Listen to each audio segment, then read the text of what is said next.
kanang mga bakang na naglisod na og lakaw, daghan og mga videos in this page.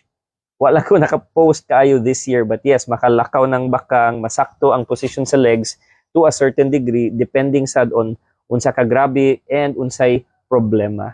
Yung nanay ko nag-undergo ng total knee replacement last year. Then naging unsuccessful kasi siya sa paglakad. Okay, so a total knee replacement is again treatment of severe arthritis, and we do discuss this every Saturday at 6 p.m. Maybe this is not the right time or place, but Ma'am Ayn Paklibar, please PM me, message me privately. We'll focus muna sa mga ACL natin na injuries, mga sports injuries this time. But again, let me try to help you. PM me privately lang, and I'll try to get back to you po and your mother.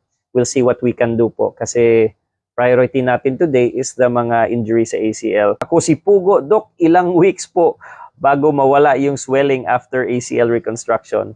So usually the swelling after ACL reconstruction can be because of muscle tightness,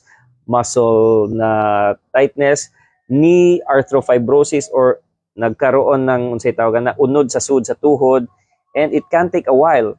Some patients will go 6 weeks and beyond na swelling ang knee, others a little further. Every patient is different. So sir, ako si Pugo, please consult your doctor regarding the swelling.